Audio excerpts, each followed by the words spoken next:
जय माँ दुर्गा। तो मैं आज जा रही हूँ गंगा माँ के दर्शन करने। वहाँ से स्नान करके गंगा जल लेकर आऊँगी और थोड़ी सी मिट्टी माँ के पिंड बनाने के लिए। तो फाइनली मैंने गंगा स्नान कर लिया है। अब मैं थोड़ी सी मिट्टी और गंगा जल लेकर फाइनली घर जा रही हूँ। और ये पूजा की सामग्री जो मैंने माँ की पूजा के लिए लाया है। अब मैंने माँ की स्थापना कर ली है। ये है मेरी काली माँ और ये कान्हा जी, गणेश गौरी जी, भोले बाबा, नंदी। और जो मैंने स्नान करके मिट्टी लेकर आए थे, इसे मैं 9 माँ का पिंड बनाती हूँ। और ये है भैरव बाबा।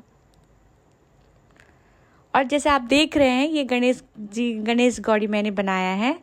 जैसा आप लोग को पता होगा कि कोई भी पूजा करते हैं तो गणेश गौरी जी गोबर और दूबी से बनाते हैं, तो बहुत शुभ माना जाता है। तो मेरे पास पीतल का गणेश गौरी जी थे, फिर भी मैंने गोबर से बनाया है गणेश गौरी जी। और यहाँ थोड़ी सी दुबी रखी है और ठीक ये कलश के सामने रखते हैं। और मैंने पान का पत्ता, लौंग, कसैली, इलायची वो मैंने चढ़ाया है। और ये गणेश गौरी जो गोबर का बनता है वो ठीक कलश के सामने बनता है। तो ये मैंने कलश के ऊपर चावल और अखंड दीपक जलाया है। और ये है मेरी दुर्गा माँ। आप लोग मुझे कमेंट में बताना, मैंने दुर्गा माँ को सजाया है तो कैसी लग रही है मेरी माँ।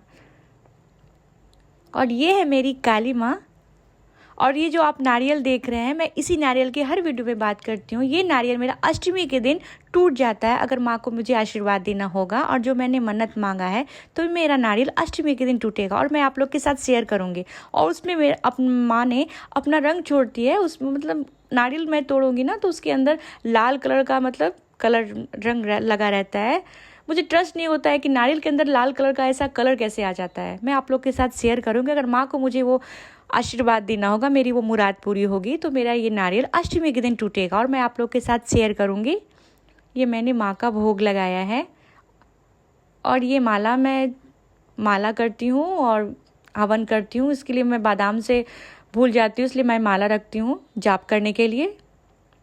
और ये शंख, ये है मेरे कान्हा जी। जैसा आप लोग को मैंने बताया था, मेरे पास पीतल के भी गणेश जी और गौरी जी हैं, लेकिन गोबर का बनाना वो पूजा में, कोई भी पूजा में गणेश गौरी जी शुभ माना जाता है। और उस पर दुब्बी भी रखते हैं। मैंने उस पर दुब्बी भी रखा, मतलब मैं घास की बात कर रही हूँ, उसमें मैंने दुब्बी भी रखा है। और मैंने यहाँ पे भी गणेश जी गौरी जी की पूजा की है, मैंने उन्हें भोग लगाया है। और वहाँ जो आप नारियल देख रहे हैं छोटा सा कपड़ा में बांधा हुआ है, वो छोटी सी नारियल है जो गणेश गौरी जी के बीच में जो रखा हुआ है, वो भी रखना शुभ माना जाता है। वो लक्ष्मी का प्रतीक है। और ये मुझे कमेंट में बताना, ये आप जो मुझे यहाँ पे मैंने आपको दिखा रही हूँ, ये कौन से भगवान जी हैं, ये आप मुझे कमेंट बताना। और ये है नंदी, जो भोले बाबा के सामने नंदी को रखा है मैंने, वहाँ शंख रखा है। और ये है मेरे कान्हा जी, जिन्हें मैंने भोग लगाया है। और ये मैं आपको बता रही हूँ, मैं घर पे ही 9 माँ का पिंड बनाती हूँ। जैसे मैं आपको कैमरा सीधा करके दिखा रही हूँ, आप लोग देखो। और मैं 9 दीपक जलाती हूँ। विधि विधान के अनुसार मैं 9 माता का पूजा करती हूँ। पूजा में कोई भी की हुई गलती अनजान से वो माता माफ़ करती हैं। मैं जिस ढंग से अपनी पूजा माँ की करती हूँ, मैं आप लोग के साथ शेयर कर रही हूँ। आप लोग भी जो पूजा करते हैं माँ, वो सब क्षमा करती हैं। और ये है माँ का सप्तशती पाठ। जो पाठ होता है उस पर टीका, फूल, अक्षत लगा कर रखते हैं। और जब पाठ करते हैं तो माँ के वहाँ जो टीका लगाते हैं और फूल रखते हैं ऐसे, और कपड़ा बांध कर रखते हैं, ऐसे नहीं रखें। और यहाँ पे मैं हवन करने के लिए छोटा सा हमदानी रखी हूँ।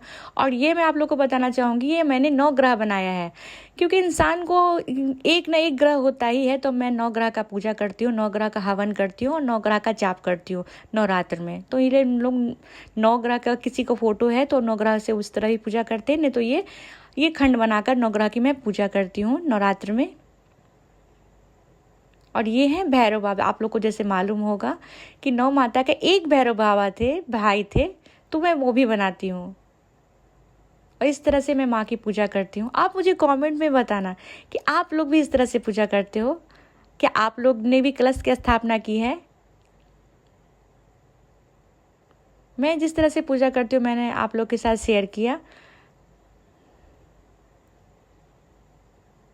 तो आप लोग मुझे कमेंट में बताना कि आपने भी इस तरह से माँ की पूजा की है, इस तरह से अखंड दीपक जलाई। मैं अखंड दीपक जलाती हूँ, 9 दिन तक मैं ये दीपक को बुझने नहीं दूंगी। ये अखंड दीपक बोलते हैं, जो कलश के ऊपर जो दीपक होता है ये बुझनी नहीं चाहिए, क्योंकि ये जो कलश होता है वो माँ होती है।